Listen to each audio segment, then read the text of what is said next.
ಚರ್ಚೆ ಬೇಕಾ ಬೇಡವಾ? ಅಧ್ಯಕ್ಷರೇ, ಆಯ್ತು ಅಧ್ಯಕ್ಷರೇ, ಅಧ್ಯಕ್ಷರೇ, ಇವತ್ತು ತಾವು ಈಗಾಗಲೇ ಅವ್ರು ಅಲ್ಲಿ ಮಾತಾಡಿ ಕೂತ್ಕೊಳ್ಳಲಿ. ಅಧ್ಯಕ್ಷರೇ ಕೂತ್ಕೊಳ್ಳಿಕ್ ಬಂದಿಲ್ಲ ಇಲ್ಲಿ, ಅಲ್ಲಿ ಮಾತಾಡ್ತಿದ್ದಾರೆ. ಸರಿ, ನೀವು ಕೂತ್ಕೊಳ್ರಿ ಅಂದ್ರೆ ಹೆಂಗೆ? ಪ್ರತಿಯೊಬ್ಬರ ಮಾತು ಹೇಗೆ? ಒಂದು ನಿಮಿಷ ಅವ್ರೆಲ್ಲ ಇರ್ಲಿ, ಅಧ್ಯಕ್ಷ ಪಕ್ಷ ಅವ್ರದ್ದು ಕೇಳಿ ನೀವು ಮಾತು. ಅಧ್ಯಕ್ಷರೇ ಹೇಳಿ. ಅಧ್ಯಕ್ಷರೇ, ಉತ್ತರ ಕನ್ನಡ ಮಾತಾಡ್ತಾ ಇದ್ದೀನಿ. ಉತ್ತರ ಕನ್ನಡ ಮಾನ್ಯ ಅಧ್ಯಕ್ಷರಿಗೆ ನನಗೆ ಬಲ್ಲ ಮೂಲಗಳಿಂದ ತಿಳಿದಂತೆ ಉತ್ತರ ಕರ್ನಾಟಕದ ಚರ್ಚೆಯನ್ನು ತಾವು ತಗೋಬೇಕಂತ ಈಗಾಗಲೇ ನಿರ್ಣಯ ಮಾಡಿದ್ದೀರ ಅಂತ ನನಗೆ ಗೊತ್ತಾಗಿದೆ. ಅದಕ್ಕೆ ನಿಮ್ಮ ಮೊದಲು ಅಭಿನಂದನೆಗಳನ್ನು ಸಲ್ಲಿಸ್ತೇನೆ. ಅಧ್ಯಕ್ಷರ, ಅದ್ರ ಜೊತೆಗೆ ಪ್ರಶ್ನೋತ್ತರ ಕಾಲ ಎಲ್ಲ ಶಾಸಕರ ಒಂದು ಹಕ್ಕು. ಇವತ್ತು ನಾನು ಕೃಷ್ಣಾ ಮೇಲ್ದಂಡೆ ಯೋಜನೆ ಸ್ಟಾರ್ ಕ್ವಶನ್ ಇದೆ. ನಾನು ಅಂತ ಪ್ರಮುಖವಾದಂಥ ಕರ್ನಾಟಕದ 70% ನೀರಾವರಿ ಆಗುವಂಥ ಒಂದು ಅತ್ಯಂತ ಪ್ರಮುಖ ಪ್ರಶ್ನೆ ನಂದು ಇರುವುದರಿಂದ ಈಗಾಗಲೇ ತಾವು ಗಮನಕ್ಕೆ ತಗೊಂಡು ಬಂದಿರಿ. ಕಂದಾಯ ಸಚಿವರು ಹೇಳಿದ್ದಾರೆ, ಪ್ರಶ್ನೋತ್ತರ ಆದ ಮೇಲೆ ಉತ್ತರ ಕರ್ನಾಟಕ ಚರ್ಚೆಗೆ ತಾವು ಅವಕಾಶ ಮಾಡಿಕೊಟ್ಟಿದ್ದೀರಿ. ಅದಾದ ಮೇಲೆ ಇದರ ಮೇಲೆ ಕೇವಲ ಪ್ರತಿಷ್ಠೆಗಾಗಿ ಪ್ರಶ್ನೋತ್ತರವನ್ನು ಮುಂದೆ ಹಾಕೋದಕ್ಕೆ ನಾನು ವಿರೋಧ ಮಾಡ್ತೇನೆ. ಯಾಕಂದರೆ ಪ್ರತಿಯೊಬ್ಬ ಶಾಸಕ ತನ್ನ ಕ್ಷೇತ್ರದ್ದು ಮತ್ತು ತನ್ನ ಭಾಗದ ಅಭಿವೃದ್ಧಿಯ ಪ್ರಶ್ನೆಯನ್ನೇ ಕೇಳಿರ್ತಾನೆ ಹೊರತು ಅದರಲ್ಲಿ ಉತ್ತರ ಕರ್ನಾಟಕ ಶಾಸಕರು ಅದನ್ನೇ ಕೇಳಿರ್ತಾರೆ, ನಮ್ಮ ದಕ್ಷಿಣ ಕರ್ನಾಟಕ ಶಾಸಕರು ಕೇಳಿರ್ತಾರೆ. ಅದಕ್ಕೆ ನಾನು ವಿನಂತಿ ಮಾಡ್ಕೋತೀನಿ, ಮೊದಲ ಪ್ರಶ್ನೋತ್ತರ ಮಾಡಿ ಅಲ್ಲಿ ಸಹಮತ ಇದೆ. ಮಾನ್ಯ ಸಭಾಧ್ಯಕ್ಷರು, ಉತ್ತರ ಕರ್ನಾಟಕ ವಿಚಾರದಲ್ಲಿ ಸಹಮತ ಇದೆ. ಶುರು ಮಾಡಬಹುದು. ನಾವು ಮೆಚ್ಕೋತೀವಿ. ಅಧ್ಯಕ್ಷರ, ಉತ್ತರ ಕರ್ನಾಟಕ ಅಧ್ಯಕ್ಷರೇ, ಈಗ ಅದ್ರ ಜೊತೆಗೆ ನಮ್ಮ ವಿನಂತಿ ಏನಂದ್ರೆ ಪ್ರಶ್ನೋತ್ತರ ತಗೊಂಡ ತಕ್ಷಣ ತಗೋತೀನಿ. ಈಗಾಗಲೇ ನೀವು ಘೋಷಣೆಯನ್ನು ಮಾಡಿದ್ದೀರಿ. ಆಯ್ತು. ಇನ್ನೊಂದು, ನಮ್ಮ ಹಿರಿಯ ಶಾಸಕರಿಗೆ ಅತ್ಯಂತ ಅಪಮಾನಕಾರಿಯಾಗಿ ನಮ್ಮ ಹಿಂದೆ ಕುಂಡ್ರಿಸುವಂತ ವ್ಯವಸ್ಥೆ ಮಾಡಿದ್ದೀರಿ. ಹೋದ ಸದನದಲ್ಲಿ ಸಹ ತಮ್ಗೆ ವಿನಂತಿ ಮಾಡ್ಕೊತೀವಿ, ನಾವು 6 ಸಲ 5 ಸಲ ಆಯ್ಕೆ ಆದಂತವ್ರಿಗೆ ಮುಂದೆ ಕೊಡುವಂತ ವ್ಯವಸ್ಥೆನ ನಾವು ಮಾಡಬೇಕಾಗಿತ್ತು. ಗಮನಕ್ಕೆ ತಗೊಂಡು ಬಂದಿದ್ದೀವಿ. ಈ ಸಲನೂ ಸಹ ನಮ್ಮ ಕೊನೆಗೆ ನನಗೆ ಎಷ್ಟನೇ ನಂಬರ್ ಯತ್ನಾಳ್ ಸಾಹೇಬ್ರನ್ನ ಮಾತಾಡ್ತಿದ್ದಾರೆ. ರಂಗನಾಥ್, ಬಿಜೆಪಿ ಏನ್ ಸಿಗ್ತಾ ನಿಮ್ಗೆ? ಯತ್ನಾಳ್ ಸಾಹೇಬ್ರನ್ನ ಅನಾಥರು ಮಾಡ್ಬಿಡವ್ರೆ. ಅದಕ್ಕೋಸ್ಕರ ನಾವೆಲ್ಲ ನಿಮ್ ಜೊತೆ ಇದ್ದೀವಿ. ಪ್ರಶ್ನೆ ಶುರುವಾಗ್ಲಿ. ಅಧ್ಯಕ್ಷರೇ, ನಮಗೆ ಇನ್ನೊಮ್ಮೆ ನಮ್ಮ ಸೀಟುಗಳ ಬಗ್ಗೆ ಪುನರ್ ಪರಿಶೀಲನೆ ಮಾಡಿ ನಾಳೆ ಒಳಗಾಗಿ ತಾವು ವಿಧಾನಸಭಾ ಅಧ್ಯಕ್ಷರಾಗಿ ಒಂದು ಒಳ್ಳೆಯ ನಿರ್ಣಯ ತಗೋಬೇಕಂತೇಳಿ ನಾವು ಅತ್ಯಂತ ಕಳಕಳಿಯಿಂದ ತಮ್ಮಲ್ಲಿ ಪ್ರಾರ್ಥನೆ ಮಾಡ್ತೀವಿ. ಒಂದು ನಿಮಿಷ ಎಲ್ಲರೂ ಒಂದ್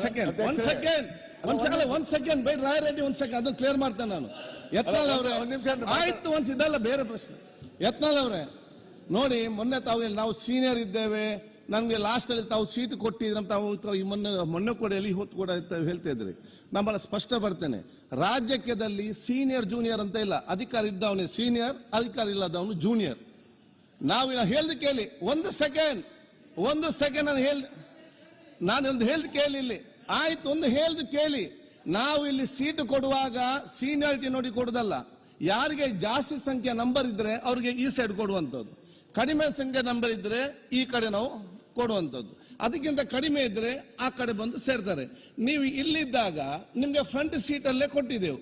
ನಿಮ್ಗೆ ಬೇಕಾದಾಗ ಇಲ್ಲಿ ಬರುವುದು, ಬೇಡದಾಗ ಅಲ್ಲಿ ನೀವು ಬಿಟ್ಟು ಹೋದ್ರೆ ನಾವೆಂತ ಮಾಡ್ಲಿಕ್ಕೆ ಅಲ್ಲಿ ಕೊಡ್ಲಿಕ್ಕೆ ಆಗ್ತದೆ? ನನಗೆ ನೀವು ನಮ್ಮ ಈ ಕಡೆ ಬಂದ್ರೆ ಇಲ್ಲಿ ಫ್ರಂಟ್ ಅಲ್ಲಿ ಬರ್ತದೆ, ನೀವು ಇಲ್ಲಿ ಬಂದ್ರೆ ನಿಮ್ಗೆ ಇಲ್ಲಿ ಫ್ರಂಟ್ ಅಲ್ಲಿ ಬರ್ತದೆ. ಅಧ್ಯಕ್ಷರೇ, ನಾವು ಬೇಕಂದಾಗ ಬರುವುದು ಬಿಡೋದಲ್ಲ, ನಾವೇ ನಿಜವಾದಂತ ನಿಷ್ಠಾವಂತ ಕಾರ್ಯಕ್ರಮ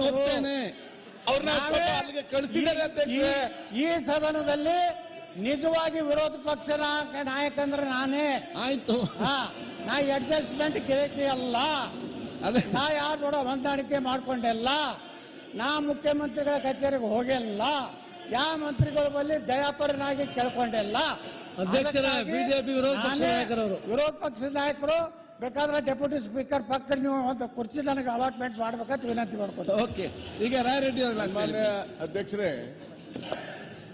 ಇವತ್ತು ಉತ್ತರ ಕರ್ನಾಟಕದ ವಿಚಾರದಲ್ಲಿ ತಾವು ಚರ್ಚೆಗೆ ಅವಕಾಶ ಕೊಟ್ಟಿದ್ದೀರಿ, ತಮ್ಮ ಧನ್ಯವಾದಗಳು. ಆದರೆ ಕ್ವಶನ್ ಅವರ್ ತೆಗೆದು ಕೂಡಲೇ ಉತ್ತರ ಕರ್ನಾಟಕದ ಚರ್ಚೆ ಮಾಡುವಂತ ಅವಶ್ಯಕತೆ ಇಲ್ಲ. ಮಾನ್ಯ ವಿರೋಧ ಪಕ್ಷದ ಮುಖಂಡರು, ವಿರೋಧ ಪಕ್ಷದ ನಾಯಕರು, ಅವರಿಗೆ ಕೇಳ ಹಕ್ಕಿದೆ. ನಾನು ಅದ್ರ ಬಗ್ಗೆ ನಾನು ಡಿಸ್ಪ್ಯೂಟ್ ಇಲ್ಲ. ಆದ್ರೆ ನೀವು ಈಗಾಗಲೇ ಅಜೆಂಡಾದಲ್ಲಿ ಉತ್ತರ ಕರ್ನಾಟಕ ಚರ್ಚೆ ಹಾಕಿಬಿಟ್ಟಿದ್ದೀರಿ. ಹಾಕಿದ್ರಿಂದ there is no meaning for the adjournment motion at all. You cannot admit. ನೋಡಿ, ಅದರಲ್ಲಿ rules 162 it is categorically said speaker to decide admissibility of the motion, any motion. ಅದಕ್ಕೆ ನೀವು ಡಿಸೈಡ್ ಮಾಡ್ಬೇಕು. ಅದಕ್ಕೆ ಈಗಾಗಲೇ ನೀವು ಅಜೆಂಡಾದಲ್ಲಿ ಫಿಕ್ಸ್ ಮಾಡಿಬಿಟ್ಟಿದ್ದೀರಿ ಉತ್ತರ ಕರ್ನಾಟಕ ಚರ್ಚೆನ. ಅದಕ್ಕೆ ಅವ್ರೇನು ಅಡ್ಜರ್ನ್ಮೆಂಟ್ ಮೋಷನ್ ಕೊಟ್ಟಿದ್ರೆ ಅದಕ್ಕೆ ವ್ಯಾಲ್ಯೂ ಇಲ್ಲ. ಅದನ್ನು ತಾವು ಅವ್ರಿಗೆ ಹೇಳಿ ಕ್ವಶನ್ ಅವರ್ ಮುಗಿದ ತಕ್ಷಣ ಉತ್ತರ ಕರ್ನಾಟಕದ ಚರ್ಚೆ ಮಾತಾಡಿ. ಬಹಳ ಸಂತೋಷ ನೀವು ಒತ್ತಾಯ ಮಾಡ್ತಿರೋದು. There is no rule. ಅದಕ್ಕೊಂದು ರೂಲಿಂಗ್ ಕೊಡಿ. ಚರ್ಚೆ ಮಾಡೋದು ಅವಶ್ಯಕತೆ ಇದೆ ಅಧ್ಯಕ್ಷರೇ. ಆಯ್ತು, ನೋಡಿರಿ, ಅದು ನಿರ್ಧಾರ ಬಂದಿದೆ ಅಧ್ಯಕ್ಷರೇ. ನೀವು ಚರ್ಚೆ ಮಾಡಬೇಡಿ. ರಾಯರೆಡ್ಡಿ ಅವರು ಹೇಳಿದ್ದೀರಿ ತಮ್ಮ ಸಲಹೆ ಅಲ್ಲ, ಅದಕ್ಕೆ ಒಂದು ರೂಲಿಂಗ್ ಕೊಟ್ಬಿಡಿ ಅಂತ ಹೇಳಿದ್ದು ನಾನು. ನೀವು ನಿಮ್ಮ ರೋಗವು ನಿಂದೆ, ಮದ್ದು ನಿಂದೆ, ಮತ್ತೆ ನಾನೇ ಕೇಳಿ ಕೂತ್ಕೊಳ್ಳೋದು. ನಿಮ್ಮ ವಿಚಾರ ತಾವೆಲ್ಲ ಹೇಳಿದ್ದೀರಿ. ಇಲ್ಲಿ ವಿಷಯ ಕೇಳೀಗ. ಆಯ್ತು, ನಿಯಮ ಪ್ರಕಾರ ನಿಮ್ಗೆ ಗೊತ್ತಿದೆ. ನಿಯಮ ಪ್ರಕಾರ ನಮಗೆ question hour is very important ಅಂತ ಹೇಳಿ ಫಸ್ಟ್ ಕ್ವಶನ್ ಅವರ್ ತಗೊಳ್ಳುವಂತ ನಿಯಮ ಪ್ರಕಾರ. ಅದರ ಅನುಗುಣವಾಗಿ ನಾವು ಕೂಡ ಎಜೆಂಡಾದಲ್ಲಿ ಫಸ್ಟ್ ಕ್ವಶನ್ ಅವರ್ ಆದ ನಂತರ ವರದಿಯನ್ನು ಒಂದು 2 ಮಿನಿಟ್ಸ್ ಅಲ್ಲಿ ಸಲ್ಲಿಸಿ ಮತ್ತೆ ಉತ್ತರ ಕರ್ನಾಟಕ ಚರ್ಚೆ ಅಂತ ಹೇಳಿ ನಾವು ಅದನ್ನು ಎಜೆಂಡಾದಲ್ಲಿ ಕೂಡ ಹಾಕಿದ್ದೇವೆ. ಈ ಮಧ್ಯದಲ್ಲಿ ಪ್ರತಿಪಕ್ಷದ ನಾಯಕರು ಕೂಡ ಇವತ್ತು ಒಂದು ಅದರ ಬಗ್ಗೆ ನಿಲುವಳಿ ಸೂಚನೆ ಕೊಟ್ಟಿದ್ದಾರೆ.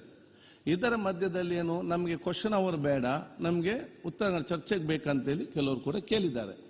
ಕೆಲವರು ಕ್ವಶನ್ ಅವರ್ ಬೇಕಂತ ಹೇಳಿದ್ದಾರೆ. ಈಗ ನೀವು ನನ್ನ ವಿಚಾರ ನಾನು ಈಗ ಹೇಳಿದೆ ಅಂತ ಹೇಳಿದ್ರೆ ನಿಮ್ಮ ಒಂದು ಸಮಾಧಾನವಾಗಿ ಕಾಂಪ್ರಮೈಸ್ ಆಗಿ ಹೋಗ್ಲಿಕ್ಕೆ ನಿಮಗೆ ಉತ್ತರ ಕರ್ನಾಟಕದ ಚರ್ಚೆ ಆದ್ಯತೆ ಬೇಕಾದಲ್ಲಿ ನಿಮ್ಮ ಅರ್ಥ ಮಾಡಿಕೊಂಡು ಸರ್ಕಾರ ಕೂಡ ಅದನ್ನು ಹೇಳಿದ ಮೊದಲು ತಗೊಳ್ಬಹುದು ಅಂತ ಹೇಳಿಕೊಂಡು ನಾನು ಬೇಕಾದ್ರೆ ಉತ್ತರ ಕರ್ನಾಟಕದ ಚರ್ಚೆಗೆ ನಾನು ಮೊದಲ ಆದ್ಯತೆ ಎಲ್ಲ ಬದಿಗಿಟ್ಟು ಮೇಲೆ ನಾನು ಕೊಡ್ಲಿಕ್ಕೆ ನಾನು ತಯಾರಿದ್ದೇನೆ. ಆದ್ರೆ ಒಂದು, ನಿಮ್ಗೆ ನಿಲುವಳಿ ಸೂಚನೆ ಮಂಡಿಸಲಿಕ್ಕೆ ಆಗುದಿಲ್ಲ. ನಿಲುವಳಿ ಸೂಚನೆ ಮಂಡಿಸಬೇಕಾದ್ರೆ ಅದು ಕ್ವಶನ್ ಅವರ್ ಆದ ನಂತರನೇ ನೀವು ಮಂಡಿಸಬೇಕು. ಆದ ಕಾರಣ ಈ ಎಲ್ಲಾ ವಿಚಾರ ಬೇಕಾದಲ್ಲಿ ಒಂದು ಸ್ಟೆಪ್ ಮುಂದೆ ಹೋಗಿ ನಾವು ನೇರವಾಗಿ ಉತ್ತರ ಕರ್ನಾಟಕ ಚರ್ಚೆ ಬೇಕಾದ್ರೆ ಹೋಗುವ, ಅಥವಾ ಪ್ರಶ್ನೋತ್ತರ ತೆಕ್ಕೊಂಡು ಇದರ ಮುಂದೆ ಹೋಗುವಂತ ವಿಚಾರ ಮಾಡುವ. ಮಾನ್ಯ ಅಧ್ಯಕ್ಷರು ಒಂದು